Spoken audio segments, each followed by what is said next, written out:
is Val, and I am a financial planner. And I'm Sherry, a financial coach. And today we are going to talk about managing money for ADHD entrepreneurs because it is an area that can be very overwhelming and Yes. daunting. And I could probably come up with a multitude of words to describe it. And it can often lead to removing yourself from self-employment and going back into a traditional working for somebody else as an employee because you don't have those systems set up. So today we are going to talk about those systems and how to get them set up in your business. And as someone that left the employee role and went self-employed without a plan, I'm of split mind on this one because part of me is like, I wish I would have had more of a plan.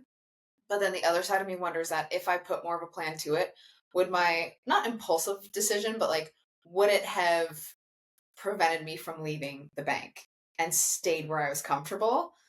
But I do wish that I had put more thought into it.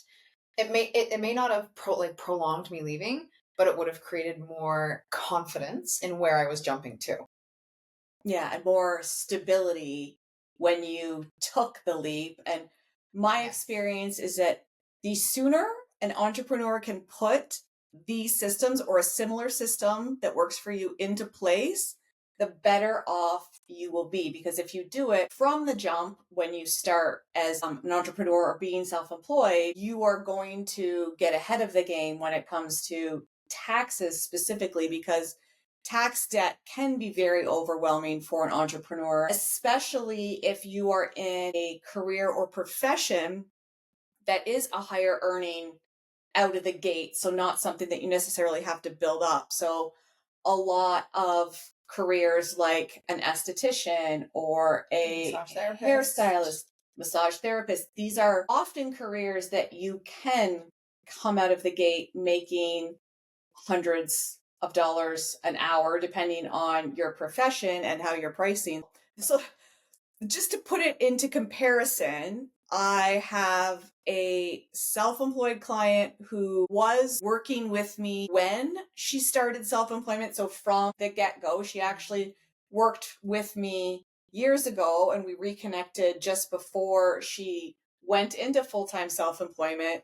And the last time that I saw her, we were talking about how much money she had saved for taxes in her salary account, being able to still travel and do the things that she enjoyed. So when you look at the flip side, somebody who's been in a high earning self-employed career for a couple of years and has been saving for taxes can have 5 figures, maybe more, depending on the earning potential of tax debt to the government. And that when you're behind the 8 ball, yes, it's possible to pivot and catch up. It's just more work and more effort and a bit longer of a journey to get caught up on that path. Yeah, it's easier to build from the ground up versus starting in the hole and then having to fill in the hole and then build up. It's a good analogy. I'm just like very visual human. And when it comes to having the plan in place, I really wish this was a crash course that even coming through when my schooling, it was very geared towards you went to the bank or you went self-employed. I went to the bank and then I went self-employed, but I wish at like that finish line of the massage therapist or the financial services, they had a day and they said, if you're going to potentially start your own business, come see us. Like, let's learn about this. Let's go over this because here's what we should do. And part of me connecting with Sherry was a piece of that. Like, yes, I am a planner and I work with my numbers, but I was not a business owner. I've never trained to be a business owner. So when I went fully self-employed, there was a lot of, oh my gosh, holy crap, this is a lot coming at me. How do I organize this? I can organize a budget and I can organize investments and making the right moves and that. But when it came to my income, now I was fully responsible for it. So the system, the process, huge, huge. And the benefit of this system is it makes your life so much simpler because it's all about percentages and you're not making like month to month, day to day decisions. Because without this system, what happens a lot is your income is going to vary month to month, week to week, day to day when you were self-employed. And this looks different for everybody, from a massage therapist who is working X number of days a week and only earning income during those days, to somebody like myself as a coach who, the clients that I see consistently, regularly, I'm billing them once a month. But what happens is, without the system, is that you're spending in your business and in your personal life very significantly, and ebbs and flows with your business income, which often leads to high income month, high spending, no reserves left over, low income month. Holy crap, you're scraping by in your business, nickel and diming all of your expenses, and the same on your personal side, and feeling that scarcity. And when you're self-employed and you feel that scarcity, the people around you feel it too. So if you are Absolutely. somebody who has a conversation with a client prior to working together, you're going to put out those vibes of scarcity. They're going to feel that, and then that's going to create that lower income for maybe several more months. And I've worked with clients that have worked with other financial planners or advisors or insurance sales reps, if you will. And they're like, it felt very pushy. Like it felt very, and I'm like, that is the last thing we want as an industry, as professionals, like helping other people, is for them to feel like, ugh. And sometimes that energy comes with different professionals in those situations where they're like, well, I need the money, so I need to make this sale. It has to be client focused. And for that to happen, we have to be in a healthy frame of mind when we're going into those meetings. So gaining that stability, gaining that clarity with the system and the process that we're going to put in place. So let's talk a bit about like what it is. It's kind of like we're talking about like this. Ooh, what is it? This is one of those like clickbait where we're going to say, oh, now to learn the system, book a call with us. We're actually going to walk you through what we do and how to set it up for yourself. The first step is to have separation between your business and personal. It is essential to implement this system, but it's also critical to not make your life a shit show down the road, and to not pay more tax than you should be paying. So if you have your business and personal mix, you are going to miss expenses. Because you've missed those expenses, you are going to then not capture them on your taxes or with your bookkeeping. Business and personal mix makes bookkeeping a shit show. Bookkeeping in itself is something that most ADHD entrepreneurs hate. It's often the first thing they outsource. Yes. And separation for a separate account for your business and a separate credit card if you have the need to use a credit card in your business. It can be personal accounts, personal credit cards. This is, of course, going to vary depending on where you live and what the rules of your banks are. But when you're just starting out, being able to have those separations for your business, even if they are separate personal accounts and personal credit cards, that of course does not apply if you are going a different business structure other than a sole proprietor. I have since moved probably a year and a half ago to an official business account, an official business credit card. And one of the disadvantages there is that there's not a whole lot of good options in Canada that give you what you need for a reasonable price. So it's basically transaction based. So higher transactions, higher cost. So, and yeah, not a lot of good, solid options for business bank accounts that let you do all the things you need to do. So when it comes to that process, different separate bank accounts, personal and business. And then I, from your teachings, even have business income, a VAL salary account, a business expense account, and a tax account. So, and I have the same, except I also have a sales tax savings account. yes, Because I do charge my clients that are Canadian HST or GST, depending on where they live. Mm-hmm. And a bonus account. Mm-hmm. We talked earlier about you made the decision to pause that to be able to allow you to outsource and bring in some help. And you get to make those decisions in your business, and you get clarity on when to make those decisions and the impact of them, because you get to see things clearly planned out. So full disclosure, the system that I use and that I teach my clients is a tweaked version of the system that's explained in the book Profit First. It's a great book. I love it. If you can get through reading a financial book, I highly recommend it. There's also more specialized versions now, which I haven't read any of them, but they have one specifically targeted at mental health professionals or estheticians or people in the beauty industry. So they've got lots of different targeted ones based on the type of business or profession. So highly recommend it, but don't worry, you don't need to, because I'm going to walk you through exactly what I do. So it starts with the business income account. So the only job of the business income account is to hold your business income. It is a placeholder. It's not doing any heavy lifting. Catch all dollars, like whether, depending on what your income may look like catch all of your business dollars there. And then from there, the money is distributed based on a frequency that you decide. So the official Profit First method recommends doing this on the 10th and 25th of each month and paying yourself, I think, on the 1st and the 15th. So there are specific days mentioned in the book, but this is one area that I've totally flexible. I've veered off. So I have clients that do this weekly. Yes, I'm a weekly. I have clients that do this per transaction. So specifically around low volume, higher amounts, like real estate. They Makes sense. Each time money comes in, it's usually like a one-off here and there, depending on how busy they are. I personally do it once a month on the last day of each month. And my reasoning for that is, why do it more when you can do it less? Because it works for me and I do have the stability with the money in my different accounts. Right. Once you have those reserves built up, then it's not as like pertinent to be like, I need to do this. Business account. Its job is to catch and hold all of the business income dollars. From here, they go and do different jobs for us. Let's talk about one of the jobs. What's one of the accounts that it can go to? The most important account is your tax savings. So maybe this looks like a sales tax and an income tax. Maybe you don't collect sales tax. Maybe you want to combine them all together.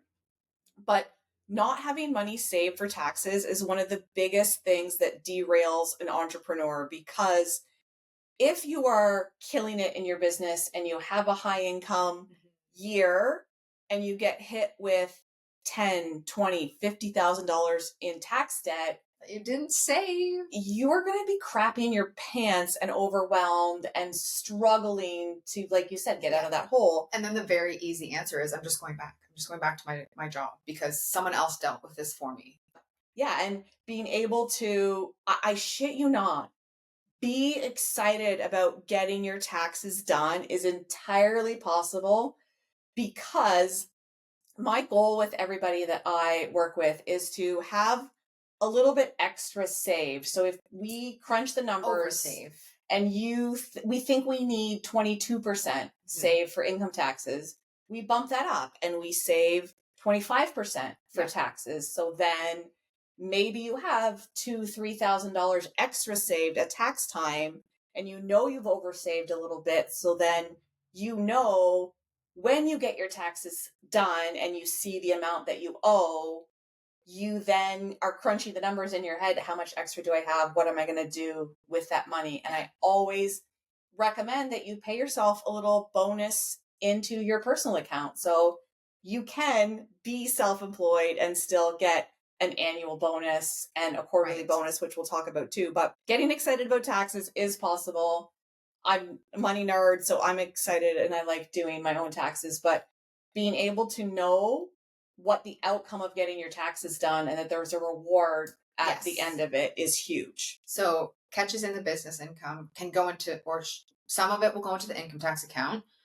What's another account? There's I love all the accounts, but the second favorite one is the salary account. So this is the account that you pay yourself out of. And it means that you're putting, and it's all based on percentages, based on your numbers. You are putting a percentage of your income into your salary account, and then you are paying yourself not based on the percentage that you transferred to that account. No. You're paying yourself a fixed salary from your business. So you get to decide the frequency. So I've decided, because my husband is paid biweekly, I've lined up my salary for my business to align with his because it makes the personal side easier. And that starts with like starting with the personal numbers to figure out what that number is. But I'm the same way. From our work together, when Travis gets paid, I get paid. So from my salary account into our personal account, we both contribute to it. And I have clients that pay themselves once a week. I have clients that pay themselves once a month. It's all based on what works for you and managing it on the personal side. And yes, full disclosure, to fully implement this system, you need to have clarity around what you need to pay yourself from your business, what your business expenses are, get an idea of what your tax liabilities are going to be. And that can be overwhelming, but just starting, even though the percentages might not be quote unquote right, is better. So if you think you're going to need to save 20% for taxes, which that's just start with that one. Just a second account that you're putting 25%. If you think it's 20%, put 25%. And you can find a lot of times, I know it's easier in Canada than some other areas, online tax estimators. So if you think you're going to have a business that has this amount profit, it can show you what your tax liability is. And the percentages in the system are all based off of the percentage of your business income. So a lot of times a barrier to saving for taxes can be, well, I don't know what my business expenses were for last month, last week. So I don't actually know what my profit in my business was. So I don't know what to save. So this eliminates that because we're looking at saving a percentage of your business income to go into all these different accounts. So you don't actually need to know how much your expenses were for a specific period of time that you're putting money away for. So we talked about taxes. We talked about salary. Business expenses. And we had originally, in my world, I had a big business expense and a monthly business expense. I did a rejigging 6 months ago where I just simplified a couple accounts. So now I have a business expense account. All good. That was just what worked for me. But for a while, it was great because then I had a monthly amount. I'm like, yep, this covers my monthly expenses. It builds a little bit of a buffer. Then my large expenses was for things like my license renewals, large annual renewals that come into play, my insurances. So that was great to have as well. I've just recently combined them. And I just know that it's business expenses. And when it does build up, I don't go, oh, what can I do with that? I go, oh, I've got annual expenses that come out. But having money that's set aside, and then I typically, a lot of them run off my business credit card. So then I transfer the funds from that account to my business credit card. It's set aside. It doesn't have to be like, oh, that's got to come out of my personal income. No, I take care of that as a business. And what can benefit you doing that a lot of times is when you have business services that you subscribe to, a lot of times there's a significant amount of savings, like 20-30% when you pay annually versus when you pay monthly. So lots of people, when you're starting out, you don't have that amount to pay annually. So you start by paying monthly. And that's where I started. And then I started transferring things to annually so that I could capture that savings. You get like the 2 months free, pretty much. It's typically what it is. Yeah. And I actually I don't know if it was intentional at the time, but my expenses are very heavy loaded towards the beginning of the year. So I'm paying a lot of those annual subscriptions earlier in the year. So I actually do my expenses a little bit differently. So it's all about those tweaks. So at the end of the month, when I'm doing my business transfers from my business income to all my other accounts, what I do is I put all of my expenses aside from a few that maybe only have an e-transfer option, but that's few and far between. So all my business expenses go onto my credit card. And at the end of the month, my expense percentage, what happens is I pay off my credit card balance in full. So my business credit card, I'm paying off in full. And whatever's left over goes into my large expense savings account. So I don't really have a small expense. It's just my credit card that I'm using month to month to put those charges on. And then when I get those annual subscriptions, it's coming out of my large expense. Where do the dollars sit before they hit your credit card every month? So they go right from my business income account to paying my credit card. Oh, okay. Okay. So that's just part of your monthly sit down. Okay. Yeah. Okay. And because of the timing, so my billing cycle for my credit card ends at the end of the month. So you just clear. Okay. So if you don't have that situation, you can call your bank if you want to do something similar and ask them to change the billing cycle. I know my personal ones are in the middle of the month, and I don't know if it's intentional that my business one isn't, or if that was just a coincidence. So those are like, to me, those are the three key ones.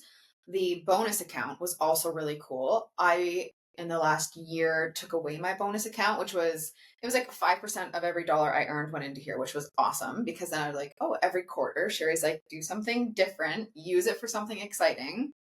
I'm like, oh, cool. What can we do with this? It changed because I brought on an employee, which was, to me, like tenfolds that bonus, just in a different way, because I'm like, oh, it's not like I'm putting money towards something like for me, but it is for me. So I took away that account, and I now have I just call it employee salary account, that I divvy some funds into, and then there's an employee deductions account, but that's kind of into the weeds of it. The bonus account was very cool. It'll come back. And the idea of the bonus account being something that you pay yourself. So the idea you start with a percentage, like even if it's 1%, it's still something, because it allows you to feel like a celebration of what you did in that quarter. And paying yourself that bonus quarterly is frequently enough that it's exciting and motivating for you to grow in your business, but it's also infrequent enough that it doesn't just end up covering your day-to-day expenses on the personal side. So it gives you that mix of, it's a nice little amount. Sometimes it's going to be really small. And what I hear a lot is, well, I'm just starting out, especially if it's a retail business, I don't have any money to put into my salary account. I don't have any money to save for taxes. Everything's going back into my business. And what I recommend there is to still set the system up and still have really small percentages going to the other things, and paying yourself a salary as soon as you can, even if it's really small. It sounds stupid, but if you can pay yourself $10 a week, $10 every 2 weeks, $50 a month, what it does is it starts to show you the reward for your hard work, but it also allows you to start implementing the systems and building the habits of doing this, because it's important that as your business grows, as you have more profit, you can increase your salary. And something I really like about the salary account is that it gives you clarity around when is it time to give yourself a raise. Yes, like you can increase your salary, or you can just increase your comfort knowing that, like, oh, I've got 4 months of salary, I've got 6 months, I've got a year's worth. Okay, and at what point do I give myself that raise, right? Long before a year's worth. I like a 4 month tipping point, and this is going to vary depending on if there's seasonality to your income. So if you own a landscaping company and you have 6 months of salary in your account and it's September, you are going to make different decisions than if you have 6 months of salary in your account and it's April. Everyone is going to make different decisions around the indicators that they're going to use to give themselves a raise. So what I suggest is having these indicators, thinking about the seasonality and the variability in your income. If you have a pretty consistent income month to month, maybe it's 2 months you want to be able to have in your account. If there's inconsistency, maybe it is 6 months, depending on your business structure. You're going to know, you're going to see how much your income varies month to month and be able to make a decision on that. So I know we've probably rambled about the different things, and But the highlights: business and personal separate, business income account, that's our holding cell, and then landing places. And in our next episode, we are going to deep dive into an actual example with true numbers and structures, and knowing that, like, it's all flexible, I'll say. So draw out, like, even I'm a very visual person, like, draw out, okay, my dollars land in my business account. What else is important to me? A salary to pay myself from. Yes. Taxes. Yes. What else shows up in your business? If you're a landscaping company, is there something like, I need to plan for, if my, like, it's business expenses, but like, okay, what if my snowplow doesn't work in the winter, right? Like, to think of these things for your business, like the what ifs for the good, the what ifs for the protection. Yeah. And yeah, what people are going to have as goals. So for myself, I don't have big expensive supplies that I buy. I have a computer, which is probably going to be the biggest thing physically that I'm going to need. And it's not going to be something that I need to do every year. But if you have a service-based business that needs a snowplow, a trailer, a truck, you're gonna make different decisions and have different goals. So this system can work for everybody. It's just finding what works for you and breaking down those percentages. And what I find is a big motivator too, when you're an entrepreneur, specifically an ADHD entrepreneur, because we can get focused as fuck when we have clarity, is when I meet with a client and we set up your percentages, the clarity that comes from this is having a here's what you need to make in your business to pay yourself the salary that you want to pay yourself and cover all the other expenses in your business, including saving for taxes, to have the life that you want on the personal side. And it's kind of cool to break that down to like, how does it go? Good, great, best. To be like, okay, here's what I need to cover things.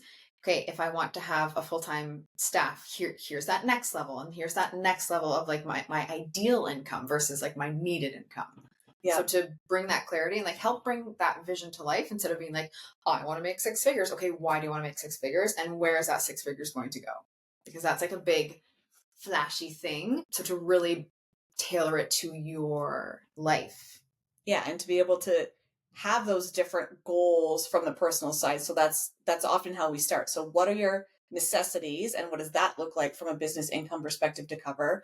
And then what is your bougie budget where you want to have maybe it's big chunks of money going for travel, maybe you want to upgrade your home. There's different goals and you have a starting point and then you just go from there. So quick summary, all your income goes into a business income account and then it's divvied up based on your frequency. So I recommend weekly to start and then having a goal to stretch it out if that's something you want to do.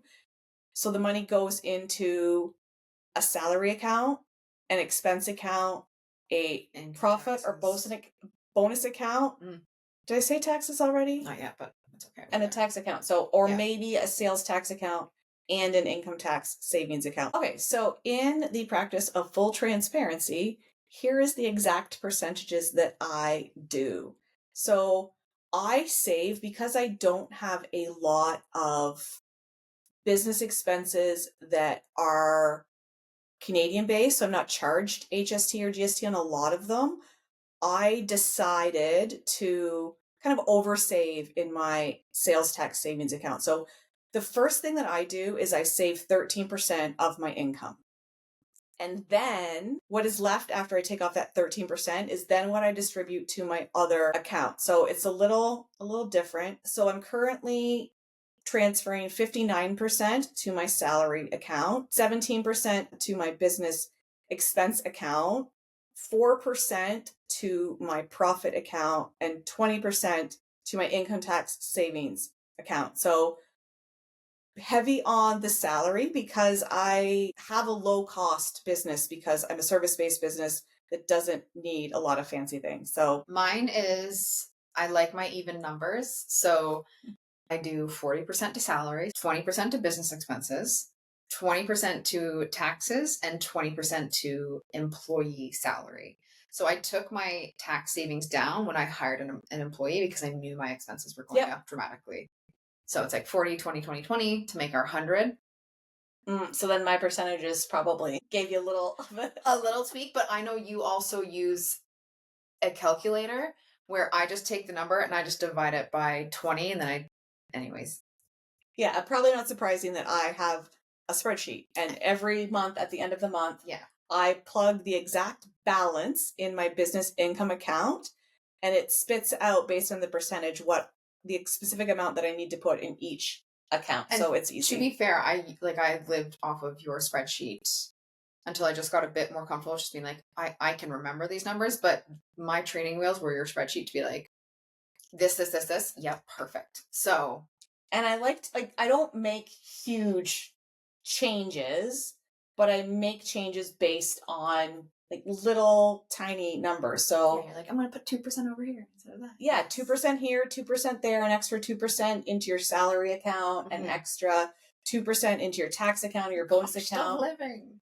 Yeah, it really allows you to have that flexibility and, have longevity as an entrepreneur because we as ADHD individuals excel in entrepreneurship. There's a high percentage of us that are entrepreneurs because we have that flexibility, and it just allows us to take out a lot of the negative things of being an entrepreneur, because variable income is one of the biggest challenges as an entrepreneur, and this system just takes it all away completely.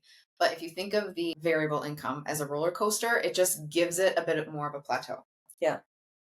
The income doesn't stop varying. No. But the our system, cash flow and our system. Yes. Yeah. It's all about cash flow on the business and the personal side, because cash flow is important. So being able to put this system in place, like I said, it's easier from the get-go. Yeah. But if you are a seasoned entrepreneur and you do have some tax debt that you're working towards, like, these percentages are going to look a lot different, heavier on percentage to taxes, and that will likely mean different spending decisions in your business and different spending decisions on the personal side to allow you to make the pivot to get ahead of that and like get from the hole to ground level, I guess. Yeah. And in our next episode, what we're going to do is we're going to go through this in more detail and more of an example. So then you can live it with us and work your numbers through as we go through it. I'm gonna share the spreadsheet that I work with clients. I'm gonna create a simplified version of it so we can walk through exactly what that looks like. And specifically, the one is like, how do you get to that tax percentage number as a percentage of your income and not your profit? So I'm going to geek out on the spreadsheet and share it with you as we go through it and be able to talk about different decisions and how you find those starting percentages. So I'm glad you've been here. We've been talking about doing this episode for a long time, and I know I don't want you to leave feeling overwhelmed, but I know that that's a big possibility, and that's why we're going to back this up with another episode that's more of a hands-on to be able to see this play out in real life, because it's important to have that real life example that you can see to know that it's possible for yourself. Absolutely. That was exactly my line. See how it's possible for you. So thanks for listening. And we will see you next time, and we hope you have a great day.